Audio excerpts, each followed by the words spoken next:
ஸ்ரீ அன்னை, ஸ்ரீ பகவான் குருநாதர் கர்மயோகி பாதார விந்தங்களை பணிவோம்.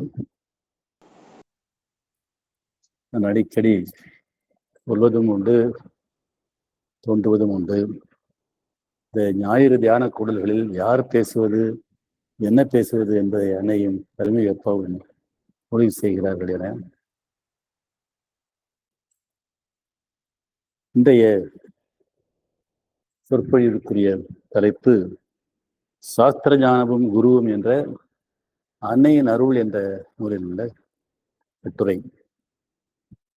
இந்த கட்டுரையை முதலில் படித்த பொழுது, அதற்கு முன்பு அருளமத்துள்ள கட்டுரைகள் மற்ற வாழ்வு பிரச்சனைகளோடு தோன்றி சேர்ந்து அப்பா எழுதும் கட்டுரைகளை படித்த பிறகு இது அப்பா எழுதிய கட்டுரை தானா என்று எனக்கு தோன்றியது. இந்த நடையிலிருந்து கூறிய செய்தியிலிருந்து அனைத்தும் வேறுபட்டு நின்றன. இது நம்மை யோகத்திற்கு அழைத்து செல்லும், யோகத்திற்கு அடிப்படை அமைக்கும் ஒரு கட்டுரை. இந்த நூலையே கட்டுரைகளுக்கு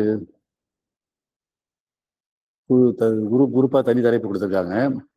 முதல் 6 கட்டுரைகள் அன்னை என்ற தலைப்புல, அடுத்த 7 கட்டுரைகள் குடும்பம் என்ற தலைப்புல, இந்த 8வது கட்டுரை சாஸ்திர யோகம் என்ற தலைப்பிலேயே முடிக்கிறார்கள். பின்பு வேலை, பின்பு நோய். அப்பா அவருடைய கட்டுரைகள்ல நிறைய கட்டுரைகள்ல முதல்ல வாழ்க்கை பிரச்சனைகளுக்குரிய அன்னை வழியிலான தீர்வுகளை முறைகளை சொல்லிட்டு இருப்பாங்க. கடைசியில யோக தகுதி உள்ளவருக்கு என்று சொல்லியே சிலவற்றை சொல்லுவாங்க. இன்னமும் கொடுத்த சில வாரங்கள்ல இந்த நெஞ்சுக்குரிய நினைவுகள்ங்கிற தொகுப்புலேருந்து சில கட்டுரைகளை எடுத்து பேசினாங்க. அவையும் யோகத்திற்கு தயாரிக்கும் கட்டுரைகள் தான். அது போலதான் இந்த கட்டுரையும். இந்த கட்டுரை பகவானுடைய சிந்தசிஸ் ஆஃப் யோகா இருக்கிற 4H யோகா, யோகத்திற்கு 4 துணைகள் என்ற தலைப்பு கட்டுரைக்கு அடிப்படையாக கொண்டது. பார்ப்போம். இந்த அளவுக்கு என்னால இந்த கட்டுரையில் உள்ள கருத்துக்களை நான் எந்த அளவுக்கு புரிந்து கொண்டிருக்கிறேன், எந்த அளவுக்கு அன்பர்களை புரிய வைக்க முடியும் என்பது எனக்கு தெரியவில்லை. நான் சொன்ன மாதிரி இது கட்டுரை என்று வடிக்கப்பட வேண்டும் என்பது அன்னையினுடைய திருவுள்ளம், அப்பாவின் திருவுள்ளம் என்பது தோன்றுவதால் நான் இதை படிக்கிறேன். தத்துவ ஞானமான சாஸ்திரமும் மனித முயற்சியின் புனித உருவமான உற்சாகமும் சாதகனின் பயிற்சியை யோகானுபவமாக ஆக்கும் குருவின் அருளும் இவற்றையெல்லாம் பூர்த்தி செய்யும் காலத்தின் கதியும் ஒருங்கிணைந்து யோக சக்தியை உருவாக்குகின்றன. இது நான் சொன்ன மாதிரி சிந்தசிஸ் ஆஃப் யோகாவில் யோகங்களின் ஒருங்கிணைப்புங்கிற அந்த பகவானுடைய புத்தகத்தில் 4H யோகா. இந்த 4H யோகா முதல்ல தத்துவ ஞானமான சாஸ்திரம், இல்லை சாஸ்திர ஞானம்னு எழுதுவார்கள். அப்புறம் உற்சாகா, இது 2வது. 3வது குரு. 4வது யோக சித்தி. இது காலா. இந்த 4 யோகத்திற்குரிய செடிகள். தத்துவ ஞானம் தெரியணும், அது என்ன அடிப்படை தத்துவம் என்ன அப்படிங்கிறது தெரியணும். இதை தெரிந்து கொள்ள வேண்டும் என்கிற உற்சாகம் வேண்டும், குரு அருள் வேண்டும். எல்லாம் சேர்ந்து அதற்குரிய காலமும் பெற வேண்டும். ஒவ்வொன்றும் அதற்குரிய காலத்துல தான் நடக்குது. காலம் இல்லாம கணிய முடியாது. என்னுடைய வாழ்க்கையில 19 வயசு வரைக்கும் நான் என்னை நாஸ்திகனா வைத்திருந்தேன். அன்னை 19 வயசுல எனக்கு ஒரு அனுபவத்தை கொடுத்தது, ஆன்மீகத்துக்கு இழுத்தாங்க. அதுக்கப்புறம் யோகத்திலையும் கும்பகோணம் சாது பொன்னடேசன் என்ற ஒரு குருவோட மூலமா யோகம் தியானம் கற்றுக்க ஆரம்பித்தேன். வேதாத்திரி மகரிஷியினுடைய அதே முறை வேதாத்திரி மகரிஷிக்கும் என்னுடைய குரு முதல் குரு சாது பொன்னடேசனுக்கும் ஒரே குரு பரஞ்சோதி மகான் என்பவர். அந்த அவர் சிம்பிளிஃபைடு குண்டலினி யோகா என்று வேதாத்திரி மகரிஷி சொல்லுவார்கள். அதை ஆரம்பித்தேன். பின்னாடி ஹைதராபாத்தில் இங்கிருந்து டெபுடேஷனில் 3 ஆண்டுகள் தெலுங்கு பல்கலைக்கழகத்தில் வேலை செய்யும் போது அங்கு ஒரு பிராமண பெரியவரோட தொடர்பு கொண்டு காயத்ரி மந்திரம் எல்லாமே கொண்டு அங்கே பெரிய தத்தாத்ரேயா என்ற மகா யோகியை பற்றி அறிமுகம் போன்ற பல அனுபவங்கள் எல்லாம் எனக்கு கிடைச்சது. அதெல்லாம் முடிச்சுவிட்டு இங்கே வந்த பிறகுதான் என்ன அன்னை இன்னும் அழைத்து கொண்டார்கள். நான் பலமுறை சொல்லி எதுவும் தயாரிப்பு என்னது இப்போ எது எப்படி நடக்கணுங்கிறது அதுபோல இது நடந்தது. அந்த இது வரும்போது அதனால காலம்ங்கிறதும் தேவை இருக்குது. 38-40 வயது தொடங்கி அன்னையிடம் வருவதற்கு 50 வயது ஆயிற்று. அதனால தத்துவ ஞானம்ங்கிற சாஸ்திரம், உற்சாகம், குருவினுடைய அருள், அப்புறம் காலம், 4 தான் யோக சித்தியை உருவாக்குகின்றன.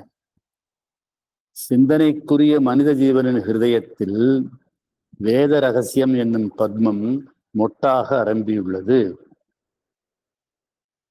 நான் சொன்ன மாதிரி இந்த அப்பா மற்ற கட்டுரைகள் வாழ்க்கை பிரச்சனைகளுக்காக எழுதுற கட்டுரைகளுடைய நடையிலிருந்து முற்றிலும் வேற இருக்கு. மனித ஜீவனின் ஹிருதயத்தில், ஹிருதயஸ்தானம், இந்த ரத்தத்தை பம்ப் செய்கிற ஹிருதி இல்லை, நெஞ்சுக்குழியாகிய அந்த ஹிருதயஸ்தானம், சைத்தியம் என்று சொல்லுகின்ற அந்தராத்மா என்று சொல்லுகின்ற ஹிருதயஸ்தானத்திட்ட வேத ரகசியம் என்னும் பத்மம், பத்மம்னா தாமரை, மொட்டாக அரும்பி உள்ளது. அது உள்ள அரும்பி இருக்குது. பரமனின் கடாட்சம் பத்மன் மீது பட்டவுடன் அது இதழாக கட்டெழுதுகின்றது. என்ன செய்தி? என்ன? அத்தனை மானுடர்களும் இதயத்திலும் நம்ம இந்த பிரபஞ்சம் எத்தனையோ காலமாக வளர்ந்து வருகின்றது.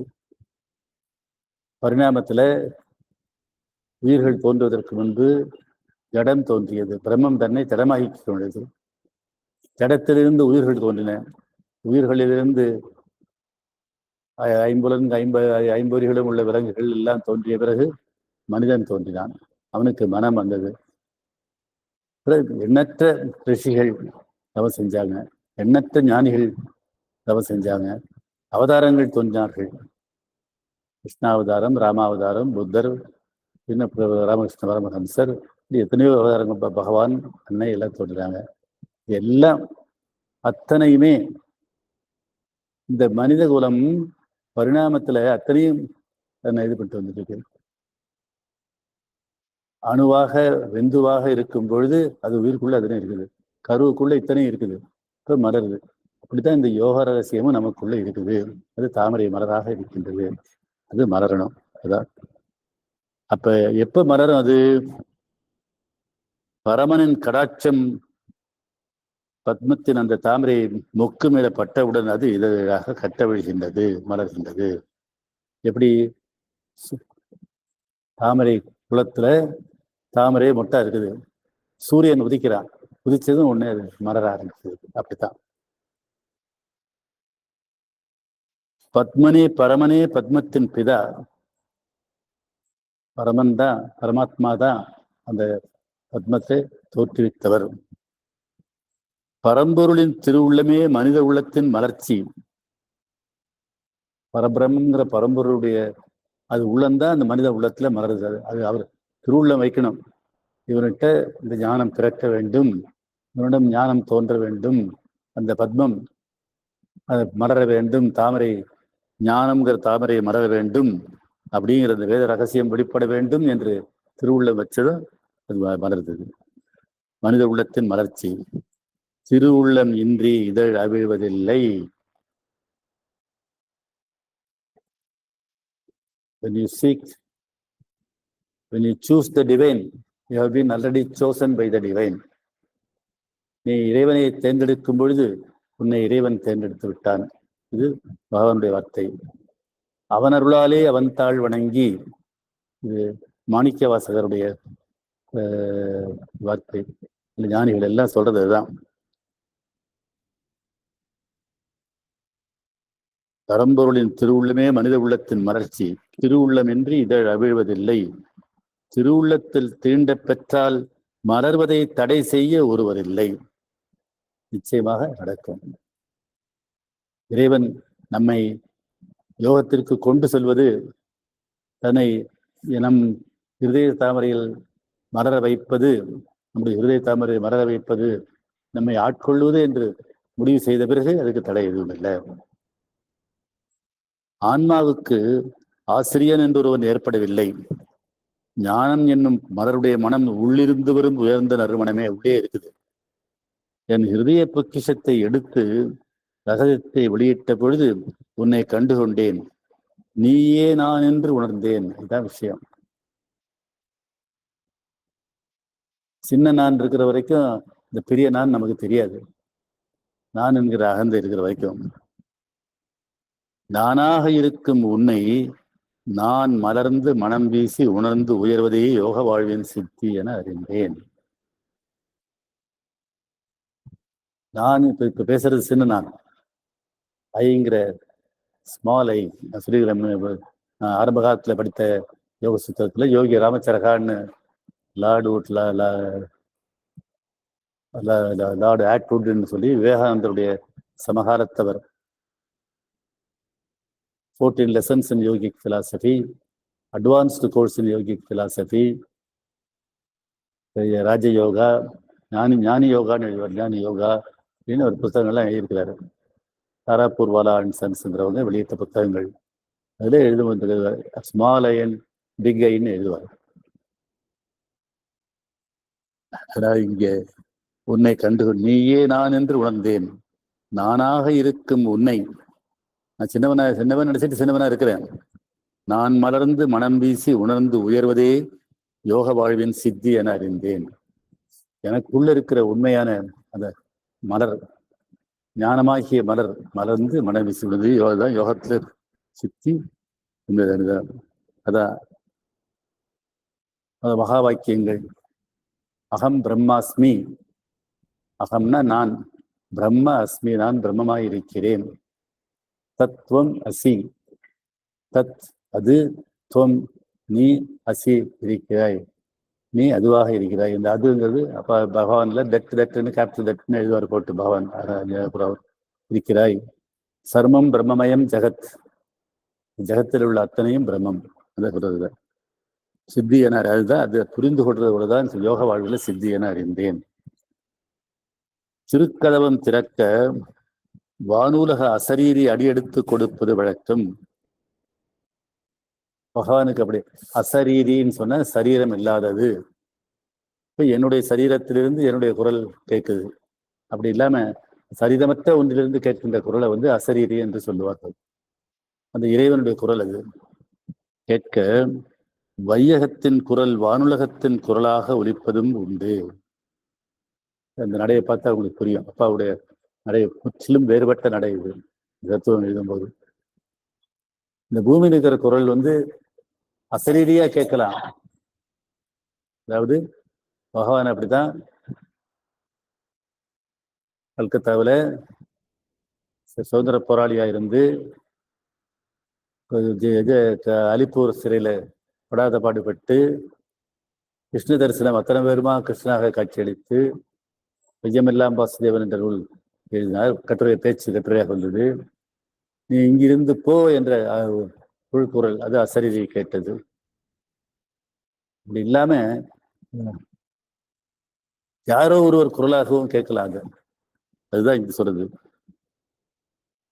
அசரீரி அடியெடுத்து கொடுப்பது வழக்கம். அப்படி இல்லை, வையகத்தின் குரல் வானுலகத்தில் குரலாக ஒலிப்பது உண்டு. யாரோ மனசில் இருக்கிறவங்க.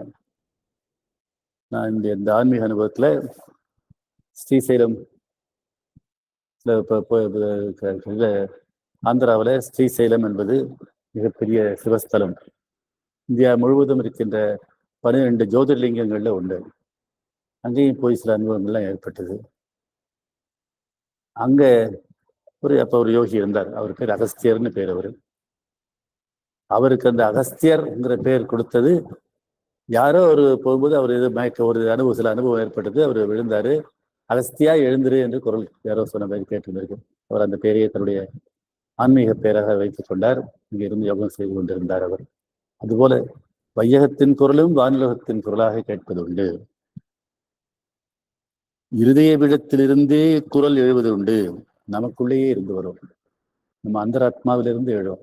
நீ விழித்தெழு என்று சொல்லப்படும். இது அரிது,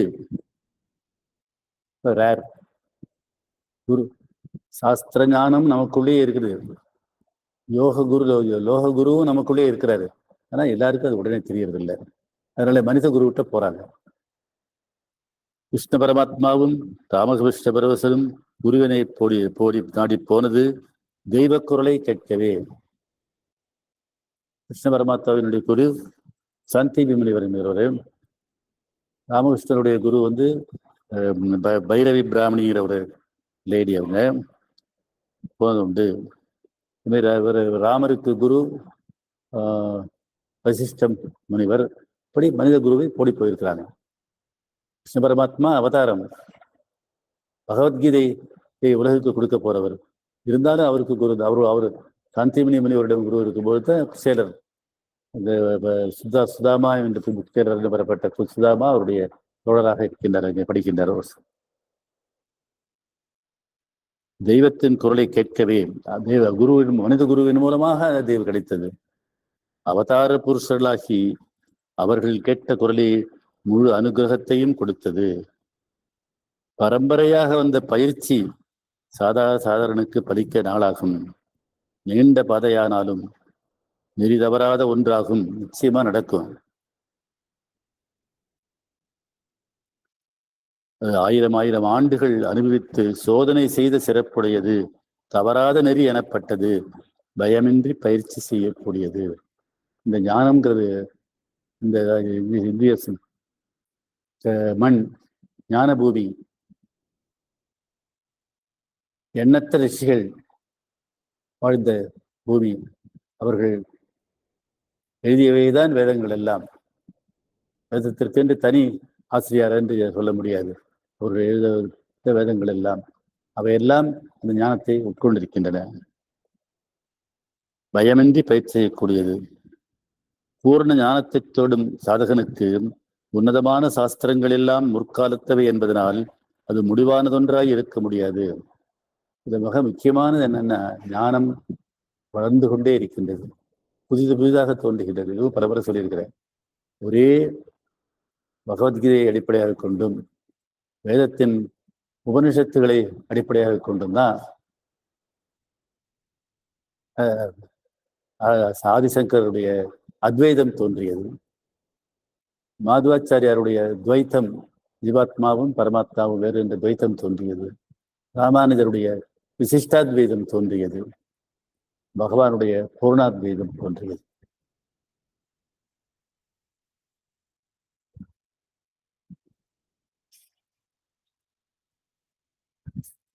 பூர்ண ஞானத்தை தேடும் சாதகனுக்கு உன்னதமான சாஸ்திரங்கள் எல்லாம் முற்காலத்தவை என்பதனால் அது முடிவானதொன்றாய் இருக்க முடியும். என்ன பொருள்? என்ன?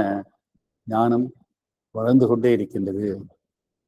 கொஞ்சம் கொஞ்சமாக வெளிப்பட்டு கொண்டிருக்கின்றது. அதுக்கு அன்னை ஒரு இது எழுதுறாங்க. சொல்லியிருக்க பரம்பரை நான் சொல்லியிருக்கிறேன்.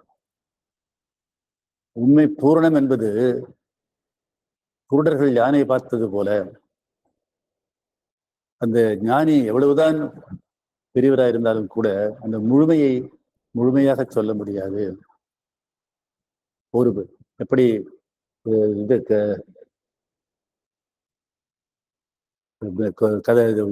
யானையின் காதுகளை பார்த்து கூட ஒரு முரம் போல் இருக்கின்றது என்றும், கால்களை பார்த்து உரல்கள் போல் இருக்கிறது என்றும், துதிக்கையை பார்த்து உலக்கை போல் இருக்கிறது என்றும் குருடர்கள் சொல்வது போல ஒவ்வொன்றையும் ஒரு இந்த பூரணத்தினுடைய ஒரு பகுதியைத்தான் ஞானிகளால் பார்க்க முடிகின்றது. அது இன்னும் நமக்கு பூர்ணமாக வெளிப்படாமல் இருக்கின்றது. ஒவ்வொரு ஞானி மூலமாகவும் ஒவ்வொரு அவதாரத்தின் மூலமாகவும் நமக்கு அவை வெளிப்பட்டுக் கொண்டிருக்கின்றன.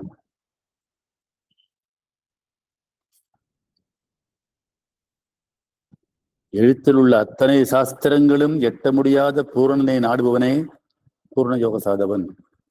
இன்னஃபபிள் என்று சொல்லுவார்கள், விளக்க முடியாதுன்னு சொல்லுவார்கள். உன்னதமான உபனிஷதங்களும் மகோன்னதமான கீதையும் மகுடமான வேதையும் அவனை ஆன்ம வாயிலுக்கு அழைத்துச் செல்லலாம். வாயிலை தாண்டி சாஸ்திரங்களை கடந்த நிலையில் அவன் தேடும் ஞானம் இருக்கின்றது. ஞானம்ங்கிறது இந்த சாஸ்திரங்களை தாண்டி இருக்கின்றது. இது காரண காரியத்தால் வெளிப்படுவதில்லை. முதல்ல சொன்ன மாதிரி நமக்குள்ளே இருக்கிற இந்த தாமரை இறைவனுடைய அருளால் அவருடைய கடைக்கண்பட்டு அது மலர வேண்டும். அது தானாக தோணும். நமக்குன்னு அது புரிஞ்சுகிறது. பரம்பொருளே அவனது சாஸ்திரம், பரமனே அவனுடைய யோகம். பரம்பொருள் தான் சாஸ்திரம். நமக்குள்ள சாஸ்திர ஞானம் இருக்குது, அது பரம்பொருள் தான். வகுக்கப்பட்ட வழியும் வழி வழி வந்த பழக்கமுமே சாஸ்திரம் என வழங்கப்படுகிறது. வேதத்துல எழுதியிருக்கு, மற்ற உபதேசங்கள் எழுதியிருக்கு, பகவத்கீதை எழுதுறாரு, இதெல்லாம் சாஸ்திரம்னு சொல்றோம். சித்தி அடைந்த குரு வகுத்ததே வழி. அவரும் அவற்றின் மூலமாக சித்தி அடைந்து ஞானமடைந்த குருவும் வழி வகிக்கிறார். அதனின்றும் பிறழ்வது தவறு. ஒரு புதிய கருத்தை தெரிவித்தால் அது சாஸ்திரத்தில் இல்லையே என்பது வழக்கம்.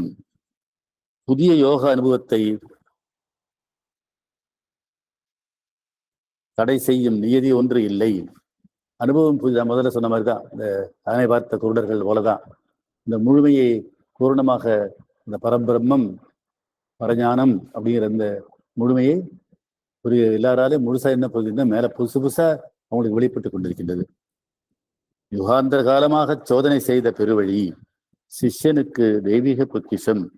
அதன் பயன் அளவற்றது. ஆனால் அதை மாற்றவும் சிறப்பாக உயர்த்தவும் முடியும். அடுத்த நிலைக்கு போக முடியும்.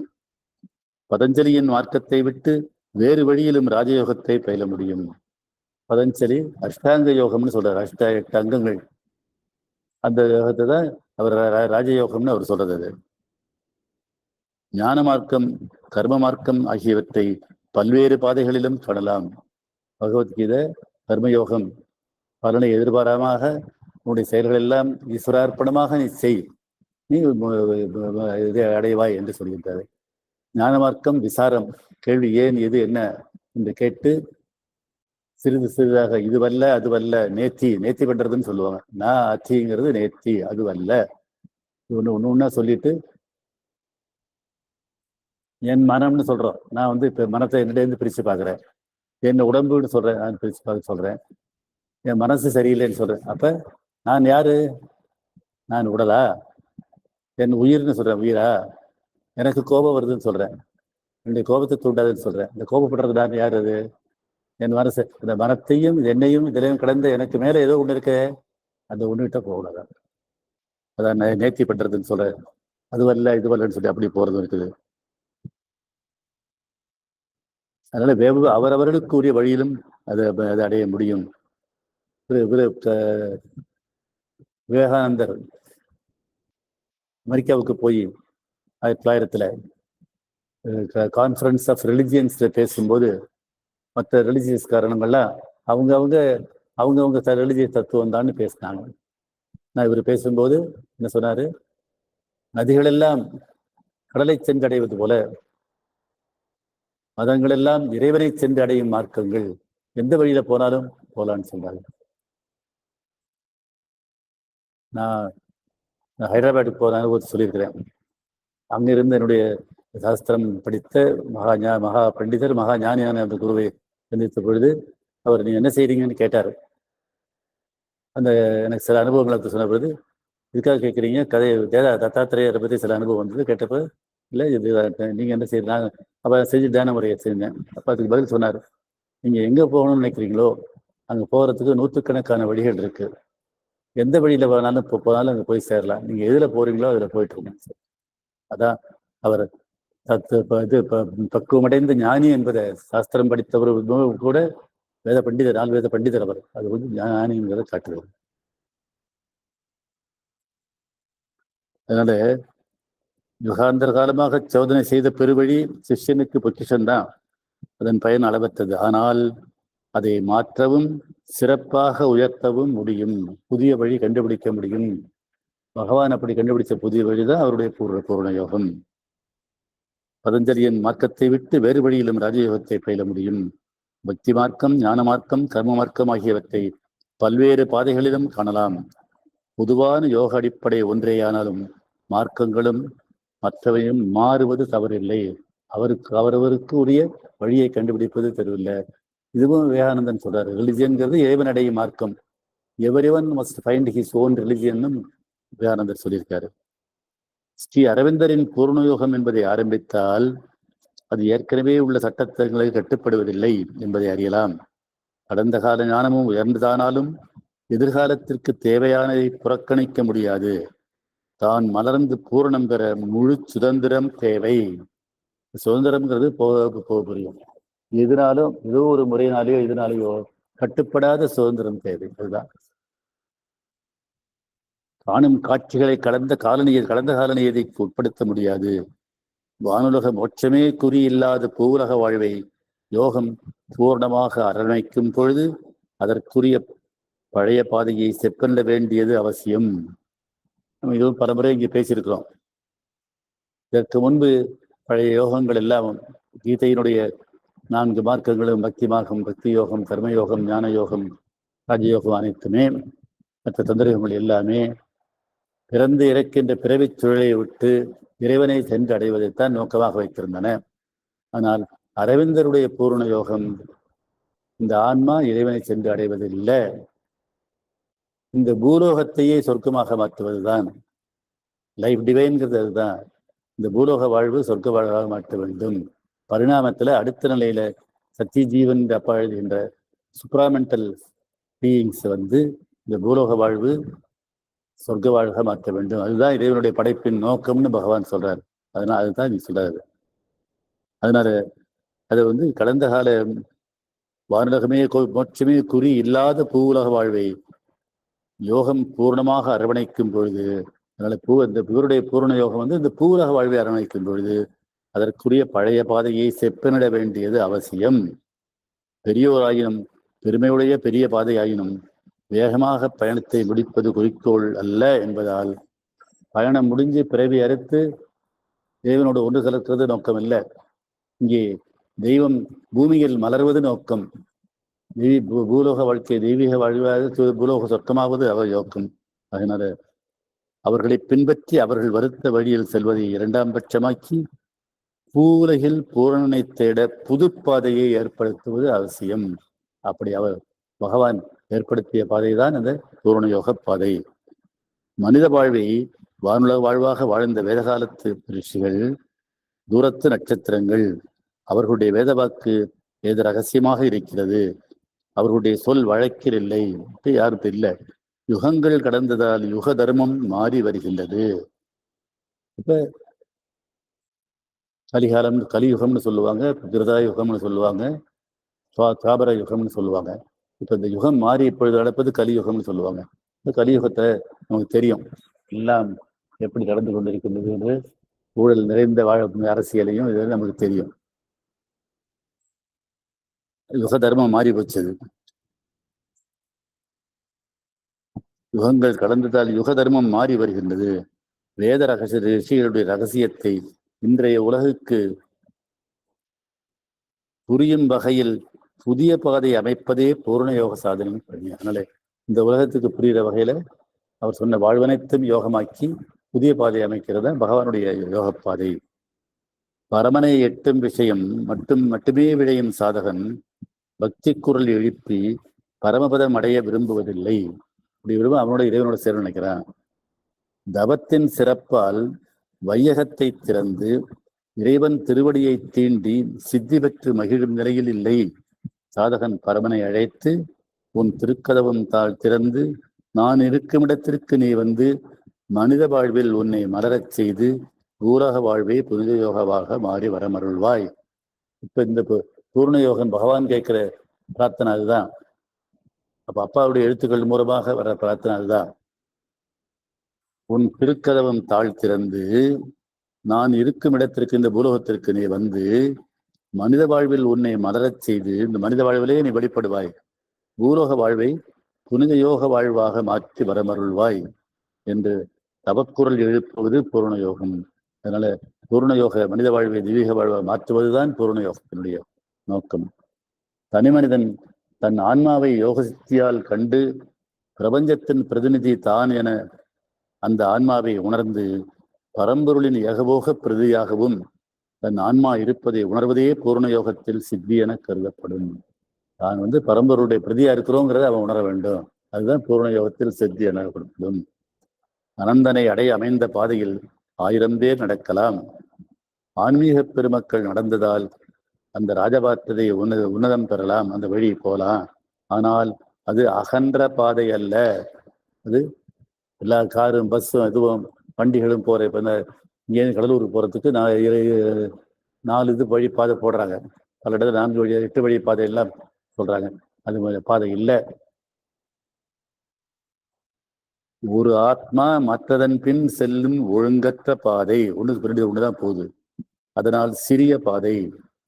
பரமனை பூவிரகுக்கு அழைக்க குறுகிய பாதையை போட முடியாது. இதுவரைக்கும் வந்திருக்க பாதையெல்லாம் ஒவ்வொரு இதுவா அந்த ஒவ்வொரு ரிஷிகளா ஒத்தரா போய் சிறிய பாதையில போய் அவங்க மட்டும் போனாங்க, ஒற்றையடி பாதை மாதிரி. ஆனா இப்ப பூர்ண யோகம், பகவானுடைய பூர்ண யோகத்தினுடைய நோக்கம் பரவனே பூமிக்கு வர வேண்டும். இந்த பூலோக வாழ்க்கையை சொர்க்க வாழ்க்கை பாட்டு அப்பத்துக்கு ராஜபாட்டை போட ஆகணும். அதாவது பெரிய அகன்ற பாதையை போட வேண்டும். அதுதான் பகவான் போடுறது.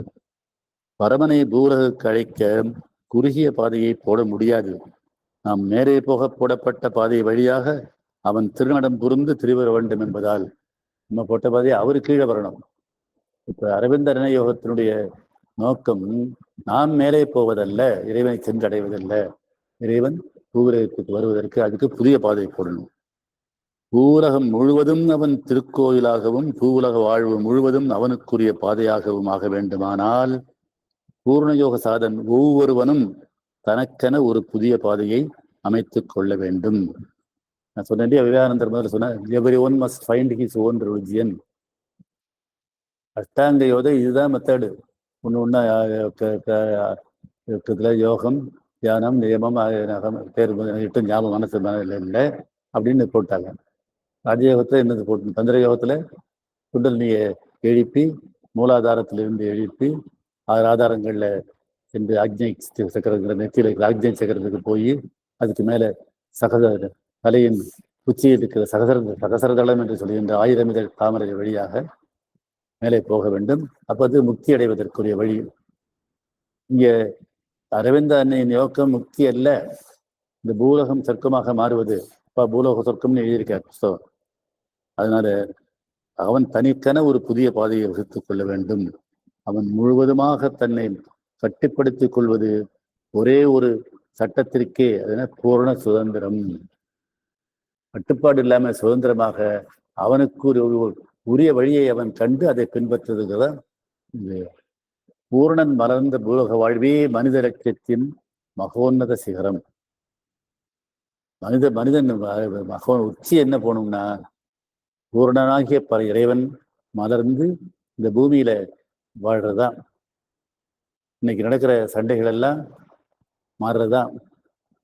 3ஆம் உலக யுத்தம் வந்தால் உலகமே அழிந்து போகும், அது ஆகக்கூடாதுங்கிறதாக ஆரோவில அன்னை உருவாக்கினார்கள்.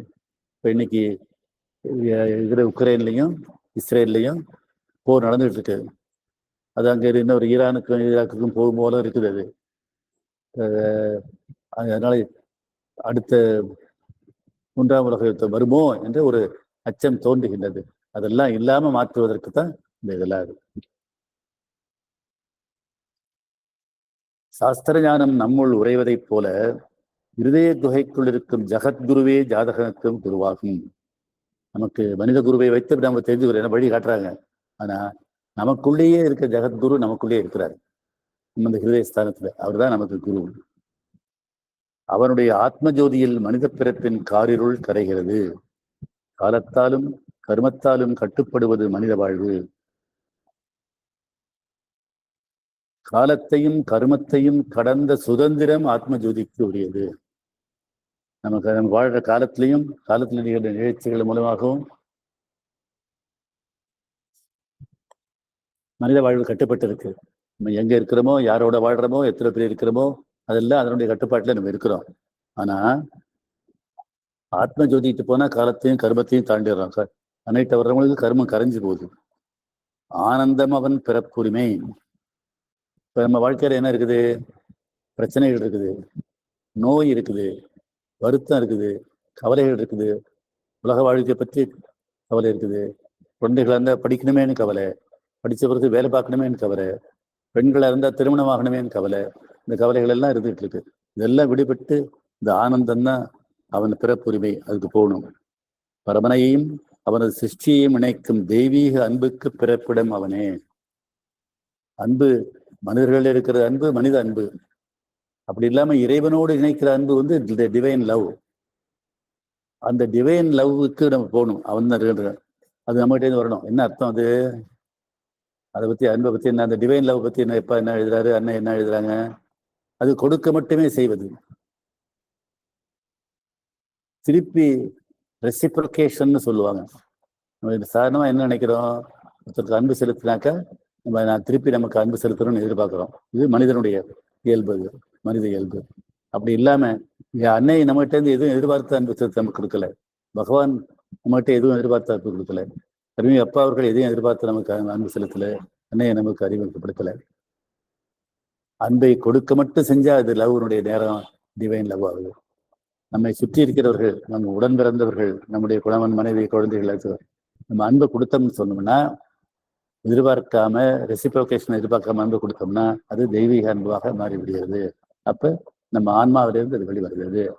நமக்குள்ள இருக்கிற இறைவன் அதை கொடுக்குறான்னு அர்த்தம்.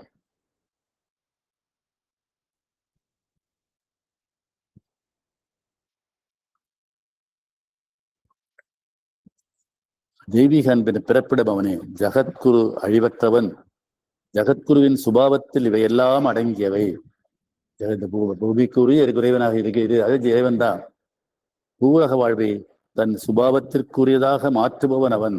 இப்படி இந்த உண்மையான அன்புள்ளதாக பூரண ஆனந்தம் மட்டுமே நிறைந்ததாக மாற்றுபவன் அவன். ஆன்மா சாயுஜ்ய பதவியை அடைய வேண்டி தன் கருணா கடாட்சத்தால் ஆன்மாவை அணைத்துக் கொள்கிறான். இந்த இதுல சாயுஜ்யம், சாமீபியம், சாலோகம், சாரூபம், சாஜ்யம்னு 4 சொல்லுவாங்க. சமீபம்னு சொல்றோம் இல்லையா, அதுல இருந்து சாமீபியம் அருகில இருக்காது, கண்ணுக்கு தெரியவிடையா இருக்காது. சாலோகம் அதே இடத்துல இருக்காது, அதே உலகம்.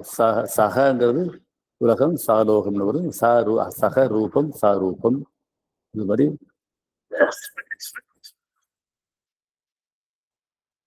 சாரூபம்னா அதே முடிவுல. சாயுஜ்யம்னா என்ன? அவனாகவே ஆகிவிடுதல், அதே வடிவம், ஐடென்டிட்டி. சாயுஜ்யம்ங்கிறதுக்கு சமஸ்கிருத போட்டிருக்காங்க ஐடென்டிட்டி. இறைவனோடு நாம் ஒன்றாகி விடுகின்றோம். அந்த சாயுஜ்யம் தான் வரணும். ஒன்றாய் கலந்து விடுகின்றோம். அந்த சாயுஜ்யம் தான் நோக்கம். சாயுஜ்ய பதவியை அடைய வேண்டும். இந்த 4 பதவிகளில் சாயுஜ்ய பதவியை அடைய வேண்டி தன் கருணா கடச்சத்தத்தால் ஆன்மாவை அணைத்துக் கொள்கிறான்.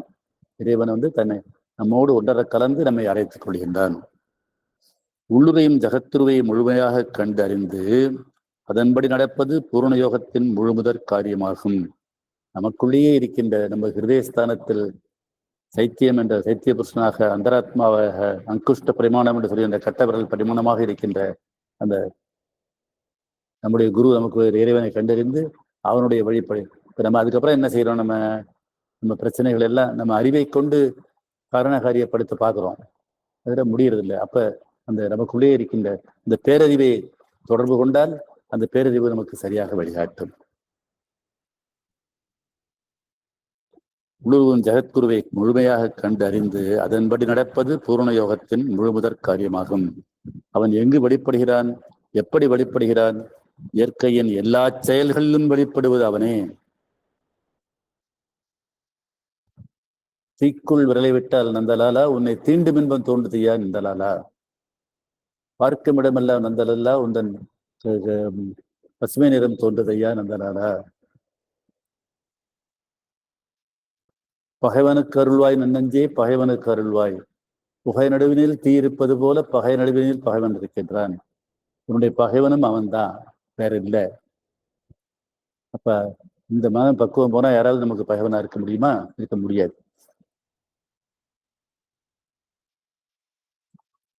உள்ளுரையும் ஜகத்குருவையும் முழுமையாக கண்டறிந்து அதன்படி நடப்பது பூர்ண யோகத்தின் முழுவதற்கு எப்படி வெளிப்படுகிறான்? அதை இயற்கை எல்லாத்திலையும், இயற்கையின் எல்லா செயல்களிலும் வெளிப்படுவது அவனே. வாழ்வின் வழி அவன் வழி. இயற்கையின் இன்றியமையாத நியதிகள் அவன் தன்னை மனிதனுக்கு அளிக்கும் முறைகள் அத்தனையும் தான். செடியதை சிறியதெனவும் மரத்தை பெரியது எனவும் நாம் கருதுகிறோம். வெற்றியை உயர்ந்ததாகவும் தோல்வியை தாழ்ந்ததாகவும் நாம் நினைக்கிறோம். மனிதனுக்குத்தான் வெற்றி தோல்வி என்பதும் உயர்ந்தது தாழ்ந்தது என்பதும் இந்த இருமைகள் டுவாலிட்டிஸ் மனிதனுக்கு இறைவனுக்கு இல்லை. இதுவும் நான் சொல்லியிருக்கிறேன். அவை முழுமையின் பகுதிகள்னு பகவான் சொல்றாரு. அதை சொன்ன நான் அடிக்கடி சொல்லிடுறேன். இது இருமை வகை தெரிந்து ஈண்டு அறம் பூண்டார் பெருமை பிறங்கிற்று உலகுன்னு திருக்குறள். இந்த இருமைகளுடைய உண்மையை தெரிந்து இந்த தவத்தை மேற்கொண்டவர்கள் தான் அவர்கள் பெருமைதான் அவர்கிட்ட நித்தாறு பெருமைங்கிற அதிகாரத்துல திருவள்ளுவர் சொல்றாரு. அந்த இருமைங்கிறது தான் உயர்ந்தது தாழ்ந்ததெல்லாம் இல்லை, எல்லாம் ஒண்ணுதான். தானினும் அகந்தை உள்ளவரை நல்லது கெட்டது சிறியது பெரியது வெற்றி தோல்வி என்ற பாகுபாடு உண்டு. இந்த அகந்தை இருக்கிற வரைக்கும் தான் அதெல்லாம். இவை அகந்தையின் அறிவு நிலைக்கு ஏற்றவை. ஆணவ மனம் கரைந்த இடத்தே ஆண்டவன் நிற்கின்றான். நான் என்னை தனியாக நினைத்துக் கொண்டு என்னை நான் மொழியியல் பேராசிரியனாக இந்த தியான மையத்தை நான் நடத்துவதாக நினைத்துக் கொண்டு நான் இருக்கிற வரைக்கும் நாங்கள் அகந்து நிற்குது. அது அகன்றுட்டுன்னா அங்கே அன்னை இருக்கிறாங்க, பகவான் இருக்கிறாரு, கர்மயோகி இருக்கிறாரு. இந்த மையத்தை நடத்துறது நானா 38 வரைக்கும் நடத்த முடியுமா? அங்கே அன்னை தோன்றுகிறார்கள். உடனேயே இது இது இது உண்மை என்பது உடனே அது ஆனந்தமாக உணர்த்தப்படுகின்றது. நான் அல்ல, அப்பா என்னை பயன்படுத்தி இந்த மையத்தை நடத்துறாரு, அன்னை என்னை பயன்படுத்தி இந்த மையத்தை நடத்துறாங்க, பகவான் மையத்தை நடத்தி கொண்டிருக்கிறார்கள். அதனால இந்த ஆணவ மரம் கரைந்த இடத்தே ஆண்டவன் இருக்கின்றான். இங்க உள்ள ஆனந்தம் வந்துருது. நாம் வெற்றியாக கண்டதும் தோல்வியாக நினைத்ததும் இறைவனை பொறுத்தவரை இரு செயல்கள் தான். வெற்றி தோல்வி நினைக்கிறதில்ல, இரு செயல்கள் தான். நமக்குள்ள பெருமையும் சிறுமையும் இறைவனுக்கு இல்லை. பெருமை சிறுமைங்கிறதெல்லாம் மறுபடியும் இதுதான் இருமை. அதான் சொன்ன இருமை. அந்த இருமை வகை தெரிந்து ஈண்டு அறம் போன்று புரிந்து நடப்பவை அவன் செயல்கள். நல்லது நடந்தாலும் கெட்டது நடந்தாலும் ஏதோ ஒரு காரியத்துக்காக நடக்குது, நமக்கு அது தெரியல, நம்ம அறிவுக்காக. இயற்கையின் செயலாற்றும் அமைப்பு அது பிரகிருதியினுடைய இயல்புனால இதெல்லாம் நடந்துட்டு இருக்கு. அவன் தொழிற்படும் முறை, இறைவன் வந்து பிரகிருதியில நல்லது கெட்டதா இருமையா செயல்படுறான். தோல்வியை தன் குறையாக நினைக்கும் மனிதன் அகந்தையுள்ளவரை அப்படி நினைக்கிறான். அகந்தை இருக்கிறதுனால நான் தோத்துவிட்டேன் நான் தோத்துவிட்டேன் நினைக்கிறேன். அப்படி இல்லை. இறைவன் ஏதோ ஒரு காரணத்துக்காக நம் மூலமாக ஒரு காரியத்தை ஒரு வகையாக செய்திருக்கின்றான். அகந்தை ஒழிந்து அவனை ஏற்றுக்கொண்ட நிலையில் செயல்கள் அவனுடையவை என்பதை உணரும் பொழுது குறைக்கிடமேது. எல்லா செயல்களும் வெற்றி தோல்வியாக வருகின்ற அனைத்துமே இறைவனுடைய செயல்கள், முழுமையின் பகுதிகள். இது நடந்தாகணும், இப்படி நடந்து இப்படி போகணுங்கிறது இறைவனுடைய திருவுள்ளம். அதனால குருநாகிறது. குறைக்கும் உரிமையுடையவன் அவன் அல்லவா? என்னை ஆட்கொண்ட போதே என் உடைமைகளெல்லாம் கொண்டாயில்லையா? இனி என் செயலுக்கு நாயகன் நீயே அல்லவா? எனக்கு பிழையேது பொறுப்பேது? நான் எங்கே இருக்கிறேன்? என் பிழைகளுக்கெல்லாம் நீ அல்லவாய் பொறுப்பு என்ற நிலையில் யோகம் பூர்ணமாகிறது. இதான் பூர்ண சரணாகதி. மனசு வேலை செய்யற வரைக்கும் முடியவே முடியாத ஒன்று. சரணாகதியின் ஆன்மீக சிறப்புன்னு அப்பாவுடைய சின்ன புஸ்தகம் இருக்குது, பழைய விலை 20 ரூபாய் 30 ரூபாயில. அதை தினமும் படிச்சுட்டு இருக்கிறேன். தினமும் காலம்பரை எழுந்திரிச்சதும் இந்த பூர்ண சரணாகதிக்கு அழைச்சி போட்டு அப்பாட்ட கேட்டுட்டு இருக்கிறேன். ஆனா அவ்வளவு சுலபமாக இல்லை. இன்னும் சரணாகதி பூர்ணமாக அப்பப்பொழுது அறிவு வந்து வேலை செய்யுது. அப்போ இந்த அறிவு வேலை செஞ்சா நான் வேலை செய்கிறேன். அது சின்ன நான். இப்போ பெரிய நான் பின்பக்கம் போயிடுது. அது வெளியில வரணும். எனக்கு பிழையேது பொறுப்பேது? எனக்கு தப்பு இல்லை, நான் தப்பு செய்யறதா நினைச்சிட்டு இருக்கிறேன். இல்லை, என் மூலமாக ஏதோ ஒரு காரணத்திற்காக அவர் செய்கிறார், இறைவன் செய்கின்றார், அன்னை செய்கின்றார்கள். நான் எங்கே இருக்கிறேன்? என் பிழைகளுக்கெல்லாம் நீ பொறுப்பு அல்ல என்று நிலையிலே யோகம் பூர்ணமாகிறது. முழு முயற்சி செய்து அவனை காண முனைந்தால் முனைவது நாம் என்ற உறவில் அகந்தையாகும். அதான் பழைய தவம். காட்டுல போய் நின்று தவம், நெருப்புக்கு இடையில நின்று தவம், ஒத்த காலில் நின்று தவம், அதெல்லாம் நான்கிற முனைப்பது. அப்போ அது ஆகிறது. இது சுறுசுறுப்பு அடைந்தபின் நாம் காண்பது அணைந்த நிலை. அப்படி நான் செய்கிறேன், தவம் செய்கிறேன், நான் செய்கிறேன், யோகம் செய்கிறேன், தியானம் பண்ணுறேன், அப்படின்னு செய்யும்போது நாம் பார்க்கறது ஆனந்தம் இல்லை, நம்முடைய அகந்தையின் முழு வடிவம்தான். அகந்தையே அகந்தையே நான் இப்ப பார்க்கறதில்ல, நம்முடைய முயற்சி செய்கின்றோம், நான் பார்க்கிறேன், நான் நேரேன்றதுல அகந்தை தான். முயற்சியின் வேகம் பலனை பெற தடையாக இருக்கும் விந்தையை காண்போம். நாம் செய்கிறோம்னு செய்யும் போது அங்கு அகந்தை இருக்கும், அது இறைவனை காண தடையாகும். குழப்பம் தெளிந்து முயற்சியின் சூடு தணிந்து நான் செய்கிறேங்கிற எண்ணம் தணிந்து அமைதியுற்று தெளிவடைந்த பொழுது உள்ளொளி பெருகி வருவது தெரியும். அப்ப நான் கொஞ்சம் கொஞ்சமா என்னுடைய நான் என்கின்ற சிறியது நான் எனதுங்கிறது பின்பக்கம் போனதும் உள்ளே இருந்து ஞானம் வர்றது தெரியும். இடறி விழுந்தவை எல்லாம் பெரிய இடத்திற்கு வருவதற்காகத்தான் என்ற அறிவு ஏற்படும். நான் தடுமாறி விழுந்தேன், அது என்னன்னா மேலே போறதுக்காக தான். வளைந்து நலிந்து சென்ற பாதையெல்லாம் இறைவன் நமக்காக நம் சுபாவத்தின் தனிச்சிறப்புக்காக அமைத்த லட்சிய பாதை என்பதை அறிவோம். அப்ப இந்த நம்முடைய ஒரு ஞாயிற்றுக்கிழமை தியானத்துல தோற்றேன் என்ற பொழுதே வென்றாய் அப்படின்னு ஒரு கட்டுரை எழுதியிருக்காங்க. அது இதுல பாரதியார் பாட்டுல வர்ற ஒரு அடி. அது தோற்றேன் என்ற பொழுதே வென்றாய்னு வந்த அந்த கட்டுரைப்படியே ஒரு கட்டுரை எழுதியிருக்காங்க. பேசியிருக்கோம் ஞாயிற்றுக்கிழமை. அதனால நம்ம அப்படி தோற்றதெல்லாம் மேல போற வழிதான். அப்பொழுது இதைவிட விரைவாக வந்திருக்க முடியாது என்பது புலப்படும். தோல்வி என்று கண்டு நாம் துவண்டு போன நிகழ்ச்சிகள் நம் இலக்கியத்தை அடைய செய்த சிறப்பான சேவையே. இந்த ஒவ்வொரு இதுவும் ஒரு படிப்படியா ஏறிதான் மேல போக முடியும், திடீர்னு மேல போக முடியாது. அந்த தோல்விகள் எல்லாம் நம்ம ஏறுற படிகள் தான். இவங்களையும் செல்ஃப் இம்ப்ரூவ்மெண்ட் புக்ஸ்லயும் அதெல்லாம் எழுதுவாங்க. இதுலெல்லாம் போகாத, அது நான் பரம்பரைக்கு சொல்லியிருக்கிறேன். இவர்கிட்ட எடிசன், தாமஸ் ஆல்வா எடிசன்கிட்ட அவர் மின்சார விளக்கை கண்டுவதற்காக, மின்சாரத்தை மூலம் மொழி விட்டுவதற்காக நிறைய அவர் ஒருத்தர் கிண்டல் அடிச்சாராம் அவர்கிட்ட. You have tried 1000 methods, they have you ஃபெயில்டுன்னு சொன்னாராம். நான் எங்க தோத்து போயிட்டேன், இப்போ 1000 மெத்தட் எது தெரியாதுன்னு தெரியும், இப்போ நான் 1001வது செஞ்சு நான் கண்டுபிடிச்சா ஜெயிச்சிருவேன்னு சொன்னாராம். அதான் தோல்விகள் எல்லாம் வெற்றியின் படிக்கட்டுகள். விடாமுயற்சி அது இந்த படிக்கட்டுகள்னு சொல்லி டங்ஸ்டன் ஒயரை கண்டுபிடிச்சாரு. அதுக்கப்புறம் இப்ப டியூப் எல்லாம் வந்துட்டு தெரியும் உங்களுக்கு. ஆணவ மனம் கரைந்த இடத்து என்ற அப்ப நான் செய்யறேன் முயற்சி பண்றேங்கும் போது நம்ம நிக்கிறோம், ஆணவ மனம் நிக்குது. இந்த நான் என்றது விலக உடனே இறைவன் வந்துடுறாங்க. ஆணவ மனம் கரைந்த இடத்தே ஆண்டவன் நிற்கின்றான். அது இருந்து விட்டா அதுக்கு நமக்குள்ள இருக்கிற ஆண்டவன் வெளிப்பட்டுறார். நமக்குள்ள இருக்கிற இந்த தாமரை, முதல்ல சொன்ன மாதிரியே தாமரை மொட்டு பத்மம் அது மலர்ந்திருக்கு. நாம் வெற்றியாக கண்டதும் தோல்வியாக நினைத்ததும் இறைவனை பொறுத்தவரை இரு செயல்களாகும். இது இரு செயல்கள் தான். நமக்கு உள்ள பெருமையும் சிறுமையும் இறைவனுக்கு இல்லை. நடப்பவை அவன் செயல்கள், இயற்கையின் செயலாற்றும் அமைப்பு, அவன் தொழிற்படும் முறை, இதெல்லாம் அவன் நல்வி தேவை எல்லாம் வர்றது அவன் செயல்களும் முறைதான். தோல்வியை தன் குறையாக நினைக்கும் மனிதன் அகந்தை உள்ளவரை அப்படி நினைக்கின்றான்.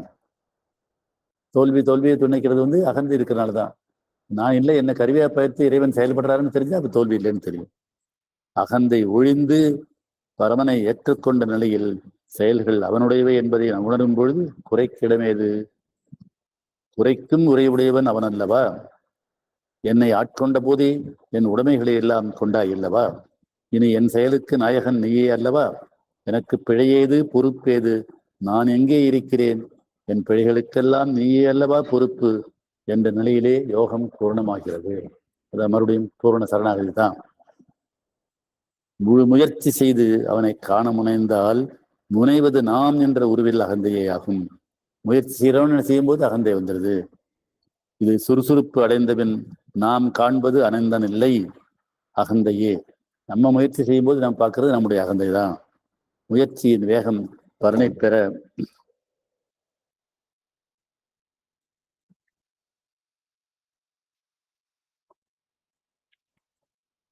தடையாக இருக்கும் விந்தையை காண்போம்.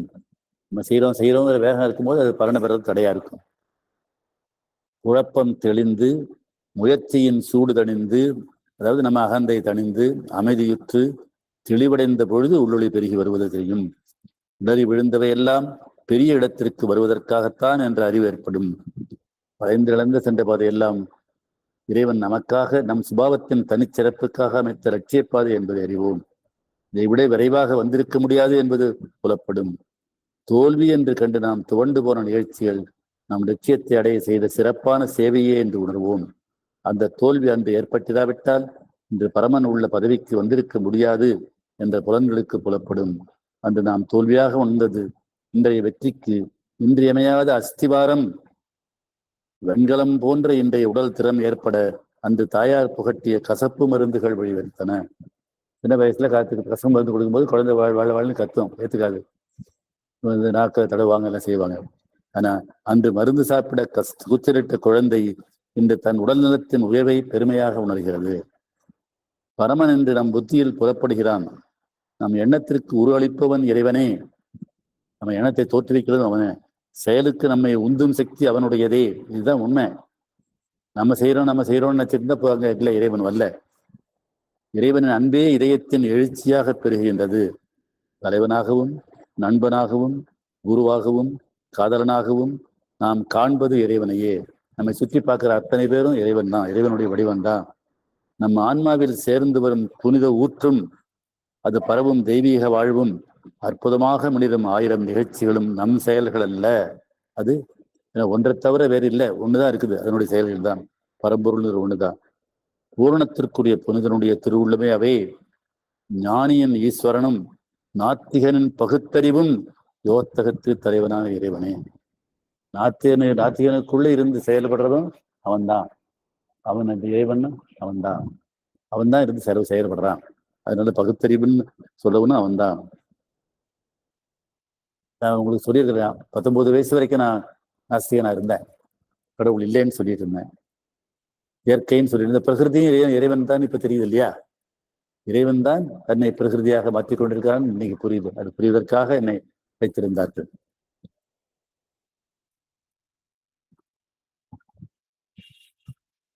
அவனை ஞானக்கண்களால் கண்டு சூட்சும புலன்களால் அறிந்து ஜீவனில் அவனுடன் ஐக்கியமாகி புற நிகழ்ச்சிகள் அவனுடைய விஸ்வரூபம் என தெளிந்து இறைவனாக இப்பிறப்பில் உடலில் மாறி திருவுருமாற்றம் அடைவதே மனைவிக்கு பிறவின் பெரும் பயனாகும். விஸ்வரூபம்னு படத்துல பெருசா காமிக்கிற, விஸ்வம்னா பிரபஞ்சம்னு அர்த்தம். விஸ்வரூபம் விஸ்வரூப தரிசனம்னு சொல்றது இந்த பிரபஞ்சமே தான் என்று கண்ணன் அர்ஜுனனுக்கு காட்டியது. எரிமலைகளும் அதுவும் இதுவும் காத்தும் அகலும் பழையும் பொதுவும் அத்தனையும் நான் தான்னு இறைவனுக்கு கிருஷ்ணன் காட்டியதா சொல்லுவான். அதனால விஸ்வம்னா பிரபஞ்சம், நம்மை சுற்றி இருக்கின்ற வானமாகவும் மண்ணாகவும் இதுவாகவும் இருக்கின்ற கடலாகவும் இருக்கின்ற பிரபஞ்சம். அதெல்லாம் இறைவன் தான் அப்படின்னு ஒரு அதான் விஸ்வரூப தரிசனம் என தெளிந்து இறைவனாக இப்பிறப்பில் உடலில் மாறி, அப்ப நம்மளே மாறணும், திருவுரு மாறணும். நமக்குள்ள இருக்கிற இறைவன் தான் உணர்ந்து நாம் திருவுரு டிரான்ஸ்பர்மேஷன் அடைவதே மனிதனுக்கு பிறவியின் பெரும் பயனாகும். அவன் உடமையான நம்ம நமக்கு உடைமை இல்லை, அவனுடைய உடைமைதான். நம் சொந்த தனி உடைமையாக்குவதே அவனையே நாம் நம் தனிமை உடைமையாக்குவோம். அவனுக்கு நம்மை ஆக்கிக் கொள்வதே நம் சாம்ராஜ்யத்தின் வெற்றி கொடி.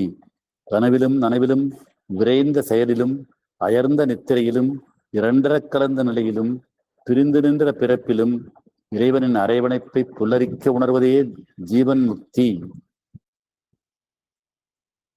முக்திங்கிறது பிறப்பை விட்டு போறதுதான் முக்தின்னு சொல்லுவாங்க. முக்தின்னா வெளிப்படுதல், விடுபடுதல்னு அர்த்தம். தமிழ்ல இருக்கிற வீடுங்கிறது அதுல இருந்து விடுங்கிறதே வந்துதான். அற்றது பத்தனில் உற்றது வீடுன்னு சொல்லுவாங்க. பற்றற்ற போதே பிறப்பறுக்கும் திருக்குறள். பற்று என்னைக்கு போச்சே அன்னைக்கு பிறப்பி போயிட்டுது அப்படின்னு வள்ளுவர் சொல்றாரு.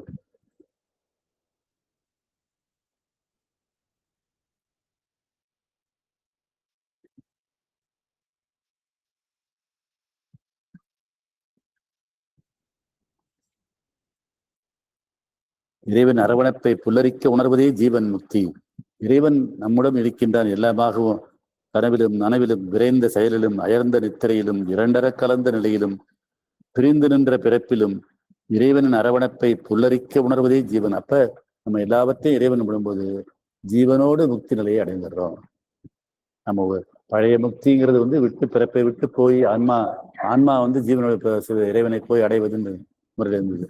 ஆனா இந்த முறையில ஜீவன் முக்திங்கும் போது அந்த இறைவன் பூமியோடு உடலோடு இருக்கிறோம், ஆனா இந்த ஜீவனோடு இருந்து முக்தி நிலையில இருக்கிறோம்னு அர்த்தம். விடுபட்ட நிலையில. பூரண யோகத்தின் முழுநிலை அதுவே. பிரகிருதி எனும் இயற்கை தன்னுள் புதிந்துள்ள இறைவனின் ரகசியத்தை நம்முள் வெளிப்படுத்தும் விந்தையே பூரண யோகத்திற்குரிய தவம். பிரகிருதிங்கிற இயற்கைக்குள்ள இத்தனை படைப்பின் அத்தனைக்குள்ளேயும் இயற்கை கல், மண், இந்த வானம், பஞ்சபூதங்கள்ல இருந்தும் எல்லா நுண்ணுயிர்கள்ல இருந்து பேருயிர் வரைக்கும் மனிதன் வரைக்கும் எல்லாத்துலேயும் இறைவன் தான், இறைவனுடைய வடிவம் தான் உணர்த்துறது தான் நம்ம பூர்ண யோகத்திற்குரிய தவம். மனித வாழ்க்கை இறைவனின் அருளாட்சி செய்யும் ஆன்மீக வாழ்க்கையாக மாறும் பாதை இது. அதனால மனித வாழ்க்கை தெய்வீக அருளன் இறைவன் அருளாட்சி செய்யும் பாதையும் அது. கண்ணதில் கண்டா எல்லாம் நம்புவதையே பகுத்தறிவுன்னு நாம் கூறுகின்றோம். பகுத்தறிவுங்கிறது புலன்களை அப்ஜெக்டிவிட்டின்னு சொல்றது. கண்ணால கண்டதை பற்றி நம்புறதா. கண்ணுக்கு புலப்படாத ஒன்றை நண்புவனை மேதை என நாம் விவரிப்பதில்லை. மூட நம்பிக்கையுள்ள தற்கொலை என உணர்கிறோம். எனவேதான் சித்து விளையாடும் சாமியார்களை உலகம் சக்தியுள்ள கடவுளாக எளிதில் ஏற்றுக்கொள்ளும். ரமண மகரிஷியின் மகத்துவம் எவருக்கும் புரியவில்லை. ரமண மகரிஷி இதுல மதுரையில் இருந்தவர் இருந்தாரு, படிப்பில் இருந்து இறைவனை அறிவிட்டு அதை விட்டு வந்தாரு. திருவண்ணாமலைக்கு போய் அந்த தவம் செஞ்சுட்டு இருந்தாரு. அவரு வெறும் கோமம் மட்டும் கட்டிட்டு இருந்தாரு. நிறைய பேர் அவருக்கு புரியல. அவருடைய மிகப்பெரிய ஞானிங்கிறது தெரியல. நான் பலமுறை சொல்லியிருக்கிறேன். அது எந்த ஆன்மீக திடல்ல இருக்கும்போது அங்கேயும் போய் வந்திருக்கிறாரு. பால் பிரண்டன் ஒருத்தர் வந்தார். லண்டனிலிருந்து ஒருவர் வந்த மகர்ஷியின் பெருமையை சொன்ன பிறகே உள்ளூரில் இருந்தவர்கள் சிந்திக்க தொடங்கியுள்ளனர். பால் பிரண்டன்கிறவரு ஆன்மீக பிரிட்டிஷ்காரர். அவரு ஆன்மீக வந்தார். எல்லார்ட்டையும் போனார், யார்கிட்டையும் போனார். வடநாட்டுல எல்லாம் அவருடைய சர்ச் அண்ட் சீக்ரெட் இந்தியான்னு ஒரு புக் உண்டது. உலகத்துல பாரதிக்கு போனாரு. இந்த மாதிரி யாரையோ பார்த்தாரு, யார் இருந்தாலும் அவருக்கு திருப்தி விடலை. கடைசியில அங்க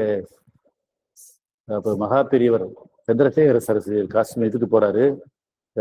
காஞ்சிபுரத்துல போய் அவரை பார்க்குறாரு. அவரை பார்த்ததும் அவர்கிட்ட பேசின பிறகு திருப்தி வருது. ஏன்னா சிஷ்யனா ஏற்றுக்கணும் இல்லை, எனக்கு நான் இங்கே ஒரு மடத்தினுடைய தலைவராக இருக்கிறேன், எனக்குன்னு சில கட்டுப்பாடுலாம் இருக்குது. நீங்க திருவண்ணாமலைக்கு போங்க, அங்கே போய் இவரை ரமண ரிஷியை பாருங்க, உங்களுக்கு கிடைக்கும் அப்படின்னு சொல்றாரு. அதிருப்தியா தான் போறாரு. இந்த அனுபவம் அவர் இன்னைக்கு போய் இதை இது பண்ணி வருத்தத்தோட எந்த அத்தியாவுக்காக ஞானத்தை தேடி வந்தோம், ஒன்றும் கிடைக்கலையே அப்படின்னு இதோட தூங்குறாரு. தூங்கும்போது அவருக்கு மகா பெரியவரே ஆட்சியா மேல வர்றாங்க. கவலைப்படாத, நீ எதுக்காக இந்தியா வந்தியோ அந்த நோக்கம் நிறைவும். அருணாச்சலம் போ.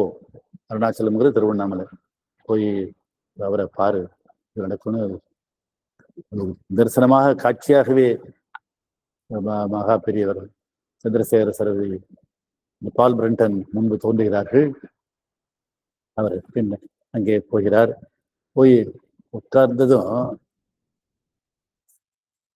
இவர் பேசாமலே அவருக்கு ஞானம் முழுவதும் ரமணரால் பால் பிரண்டனுக்கு வழங்கப்படுகின்றது. அதனால கொண்டது அது அவருடைய பால் பிரண்டன் எழுத்துக்களை படித்தாக அது புரியாது. லண்டனிலிருந்து ஒருவர் மகரிஷியின் பெருமையை சொன்ன பிறகே உள்ளூரில் இருந்தவர்கள் சிந்திக்க தொடங்கினார்கள். அதே மாதிரி இவருக்கு இன்னொரு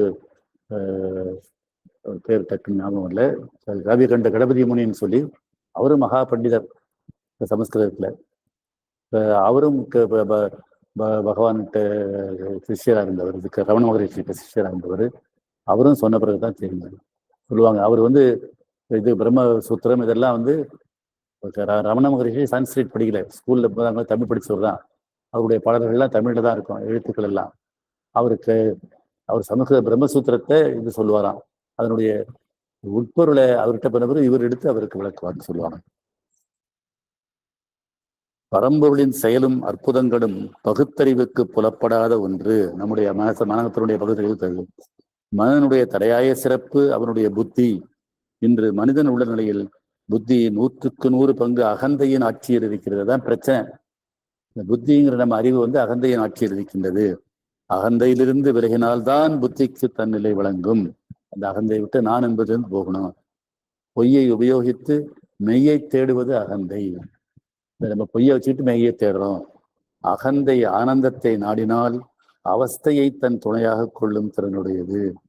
நிறைவை நிரந்தரமாக அடைய குறையை கருவியாக கொண்டது அகந்தை. அகந்தையின் பார்வை சூன்யம், அது முழுமை அல்ல. உயர்ந்த ஆரோக்கியத்தை பெற மதுவை நாடுவதை போன்றது. நல்லா இருக்குன்னு சந்தோஷம், மது குடிக்கிறவங்க எல்லாரும் ஆனந்தத்தை நாடுறாங்க. மதுவாறு கிடைக்காத ஆனந்தம் இறைவன்கிட்ட வந்தா கிடைக்குது. மதுவால கொடுக்க முடியாத ஆனந்தம், உடம்பை பாதிக்காத ஆனந்தம் இறைவனால கொடுக்க முடியும்ன்றது தெரியாம இல்ல மதுவை போறாங்க. லட்சிய புருஷனாக வேண்டி லஞ்சம் வாங்குவதை போன்றது மனிதனுடைய அகந்தை. அகந்தை ஒழிந்த பிறகு புத்திக்கு பூரண சுதந்திரம். அகந்தைங்கிறது நமக்கு கட்டுப்பாடு, அது சுதந்திரம் இல்லை, நம்மளை கட்டி போட்டிருக்குது. அதை விட்டு வெளில வரணும். நான் என்கிற அகந்தையிலேருந்து வந்ததும் சுதந்திரம் கிடைக்குது.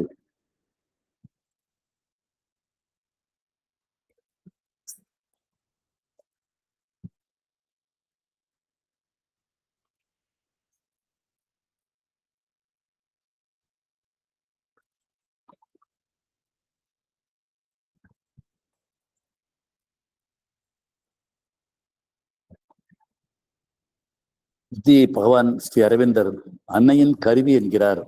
அகந்தை அர்த்தமற்றது என்றால் புத்திக்கு பூரணமில்லை என்று என்பது பலர் நிலை.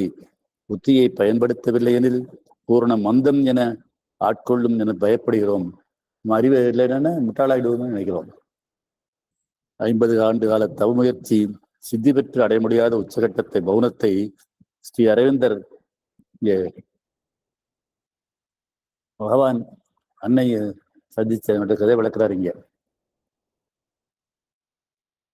அன்னை பலமுறை இங்கே பேசியிருக்கிறோம். அன்னை சின்ன வயசுலேருந்தே அவங்களுக்கு ஆன்மீக அனுபவம் ஏற்படுது. பல விதமான யோக செய்திகளை செய்கிறாங்க. ஒரு இஜிப்சிய குரு, பேரு டக்குன்னு ஞாபகம் இல்லை, அவர்கிட்ட போயெல்லாம் இது அஸ்ட்ரல் டிராவல்னு சொல்லிட்டு உடம்பு இருந்து ஆத்மா மட்டும் ஒரு பல உலகங்களுக்கு போகிற அதெல்லாமே கற்றுக்கிட்டு வராங்க. அவருடைய கணவர் ரிச்சர்ட் பால், அவரும் நல்லா படித்தவர், நிறைய படித்தவர். 2 பேரும் கனவுல கீதையை படிக்கும்போது கீதை யாரோ ஒருத்தர் கனவுல இது பண்றாங்க, பகவான் கிருஷ்ணர் தான் அவங்க நினைக்கிறாங்க. இந்தியாவுக்கு எலெக்ஷனுக்கு நிற்கிறதுக்காக இவர் வராரு, புதுவைக்கு வராரு ரிச்சர்ட் பால், மனைவியும் அழைச்சிட்டு வராரு. அப்போ அரவிந்தர் போய் பார்க்குறாங்க. இன்னும் நடந்தது அதங்க.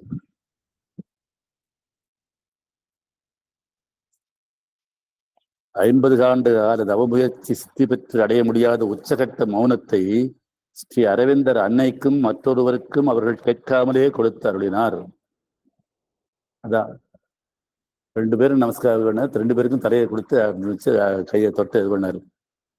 உச்சகட்ட, அதாவது 50 காலத்துக்கு தவம் பண்ணுறது மௌனம்தான் உயர்ந்தது. பேச்சு எண்ணமற்ற நிலை அது மௌனம்.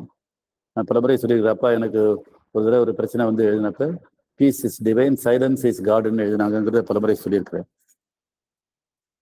கேட்காமலே கொடுத்து அருளினார். தம் தலையில் ஏதோ அற்புதம் நடப்பதாக அன்னை உணர்ந்தார்.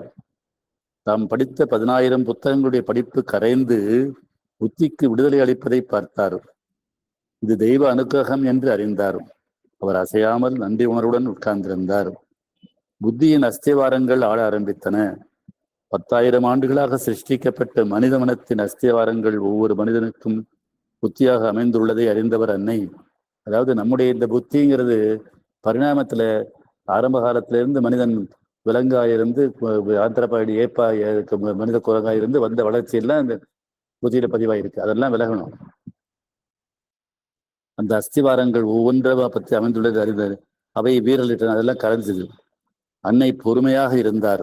வெடித்து விழுந்தன. அன்னை நன்றி செலுத்தினார். அருள் வெள்ளம் அன்னையின் தலையில் பாய்ந்து சிதறிய கோட்டையின் அரண்களையும் அரண்மனையையும் சுவடு தெரியாமல் அடித்து கொண்டு போயிட்டு, அது வரைக்கும் அவர் கத்துட்டு இருந்தாலும் அன்னைக்கு போயிட்டுது. நான் சொன்ன மாதிரி இங்க வர்றப்ப வேற யோகங்கள்லாம் செய்து வேற குருகிட்ட எல்லாம் இருந்து அவர் கத்துக்கிட்டு அத்தனையும் போச்சு. அன்னையின் புத்தி அதன் அறியாமையிலிருந்து விடுபட்டு அகண்ட மௌனத்திற்குள் அழைத்து செல்லப்பட்டது. அகண்ட மௌனம்னா இது இல்லாத மௌனம். இது இப்படியே என்றென்றைக்கு நிலைக்க வேண்டும் என அன்னை மௌனத்தின் அடித்தளத்திற்கு கீழே இருந்து கருதினார். அருள் சுரந்து நினைவிழந்து அறியாமை அகற்றப்பட்டு அதன் அஸ்திவாரங்கள் இடிக்கப்பட்டு அருள் வெள்ளத்தால் அவற்றின் சுவடுகள் அழிக்கப்பட்டு அன்னை அகண்ட மௌனத்தின் பூர்ண புதுமையை முழுதாக பெற்றார். பகவான் தரையில வச்சு ஆசீர்வாதம் பண்ணமே இத்தனை நடந்தது. பெற்றவர் தரையிலிருந்து எழுந்து சாஷ்டாங்கமாக பகவானுக்கு நன்றி கலந்து சரணாகதியை நாதத்தின் கீழிருந்து சமர்ப்பித்தார். நமஸ்காரம் பண்ணார்.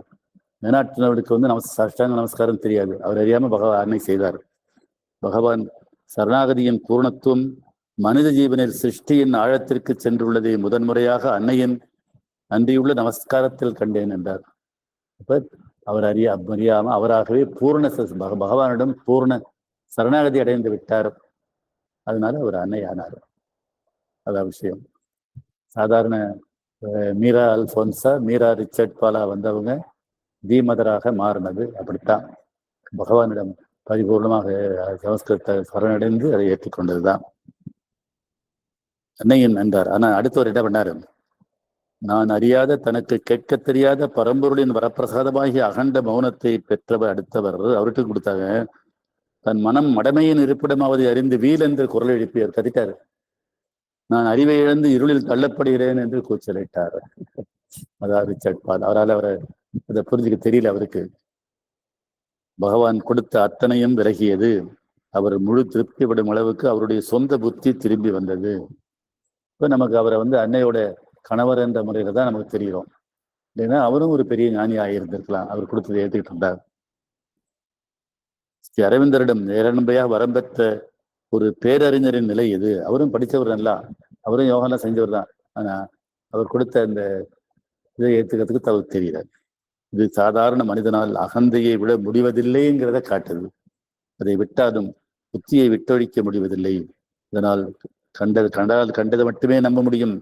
காணாத ஒன்றை ஏற்றுக்கொள்ளும் திறன் அவனுக்கு இல்லை. பரம்பொருளும் அதன் செயல்களும் அன்பு நிறைந்த அற்புதங்களும் மனிதன் கண்களுக்கு புலப்படுவதில்லை. அதனால் எனவே கண்ணுக்கு புலப்படும் ஒன்றை நாடிச் செல்கிறான் மனிதன். அவன் அவனுடைய நிலை அறிந்து பரம்பொருளாக அவதாரமாக இவன் முன் வருகிறார். அதுவும் உடைய இறைவன் உடல. கிருஷ்ணனா வர்றாங்க, மனிதனா, ராமனா வர்றாங்க, புத்தரா வர்றாங்க. ஆனா நம்ம தான் பயன்படுத்துறாங்க. கண்ணுக்கு புலப்படும் ஒன்றை நாடி செல்கிறான் மனிதன். அவனுடைய நிலை அறிந்து பரம்பொருளானவர் அவதாரமாக அவன் முன் வருகிறார். பலர் அதை ஏற்றுக்கொள்கின்றனர். கிருஷ்ணனாகவும் புத்தராகவும் பரம்பொருள் மனிதன் முன் காட்சி அளிக்கின்றார். பரமனை அறிய முடியாதவர்களுக்கு கிருஷ்ணலீலை இதமாக இருக்கின்றது. புத்தர் உபதேசம் புரிகின்றது. அவர்களை தெய்வமாக ஏற்றுக்கொள்ள முடிகின்றது. இஷ்ட தேவதை என்றும் காளி என்றும் அம்பாள் என்றும் லலிதா என்றும் பரமன் மனிதனை நாடி வருகின்றான். இஷ்ட தேவதைகள் சிறு தெய்வங்கள் அல்ல. இஷ்ட தேவதைங்கிறது வேற. பரமனுடன் அவை நேரடியான தொடர்பு உள்ளவை. இஷ்ட தேவதைகள் ஆன்மீக முயற்சியின் அகன்ற குறிக்கோளையும் உயர்ந்த உன்னத லட்சியங்களையும் இணைத்து பூர்த்தி செய்யும் திறன் உடையவை. நம்ம ஆன்மீகத்தை கொண்டு வர்றது. நான் இங்க பலமுறை சொல்லியிருக்கிறேன். எனக்கு குலதெய்வம் முருகன் சொல்லியிருக்கிறேன். நான் 19 வயசு வரைக்கும் கடவுள் வெறியாறுல இருந்து நம்பிக்கை இல்லாமல் இருந்தேன். எனக்கு வற்புறுத்தி எங்கள் குலதெய்வங்க அப்போ பழனிக்கு அழைச்சிட்டு போய் எங்கள் அப்பா எனக்கு மொட்டை அடித்து அப்போ இந்த பழனி ஆண்டவர் சன்னதியில் நின்றதும் விபூதி அபிஷேகம் பண்ணி கண்டுதது எனக்கு அறியாமல் அழுகை வந்தது. திரும்பி அழுகை வந்தது. அப்போ அந்த சமயத்தில் அது அன்னைகிட்ட 19 வயசுக்கு 38 வயசுக்கு தான் இந்த யோகத்துக்கு வந்து அப்புறம் 50 வயசுக்கிட்டு தான் அன்னைக்கு வர முடிஞ்சது. அது அப்படி தயார் பண்ணி இருந்திருக்காரு.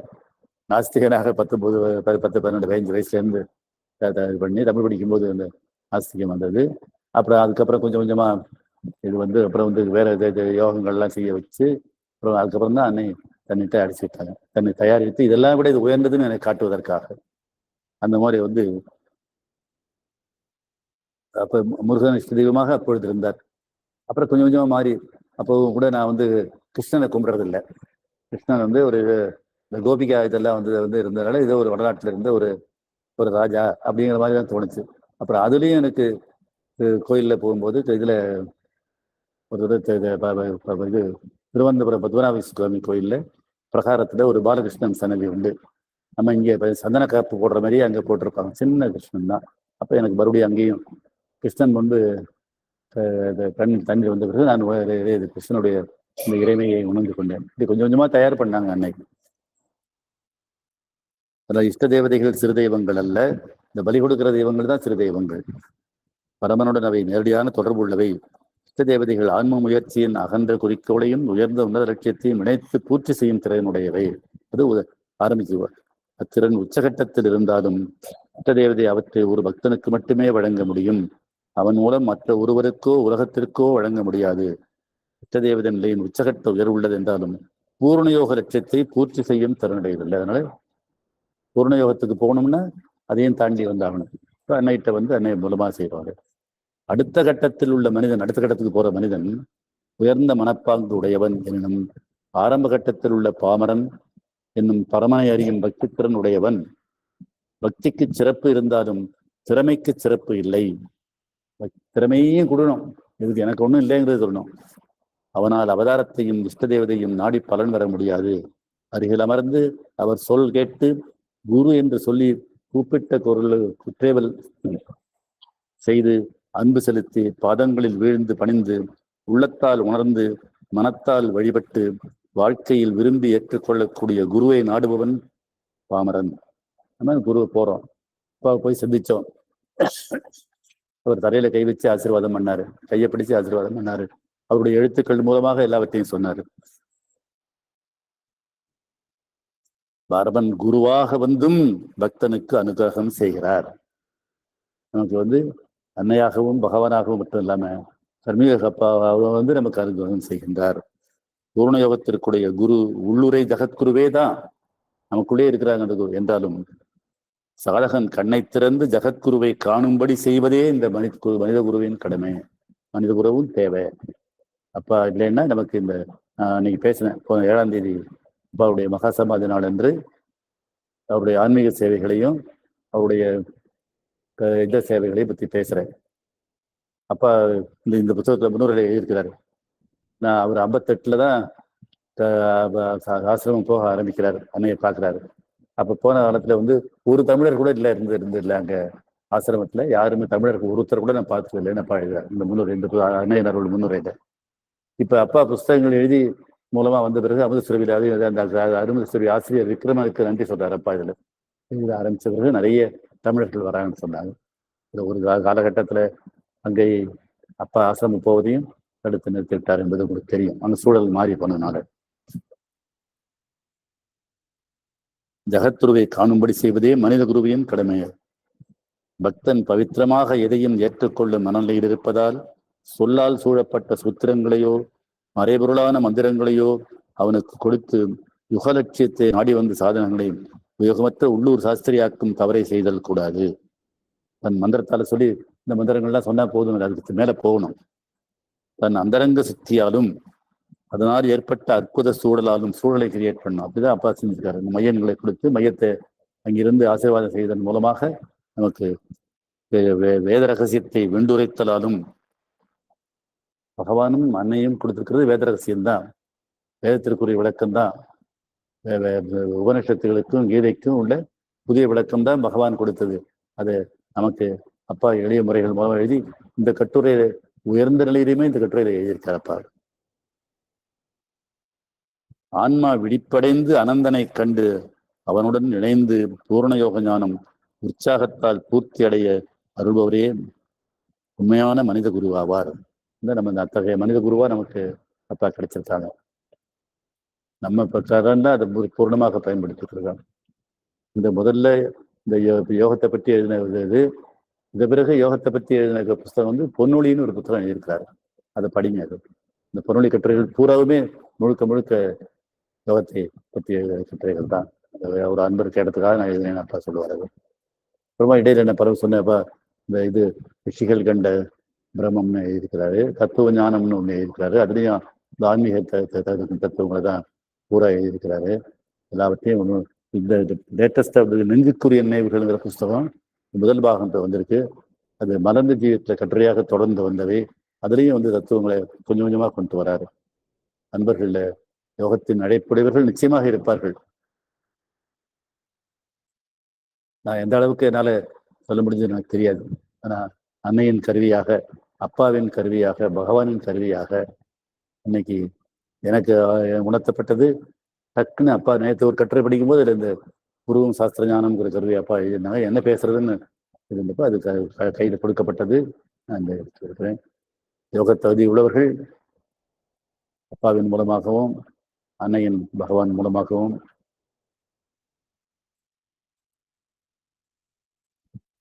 அடுத்த நிலைக்கு அழைத்து செல்வார்.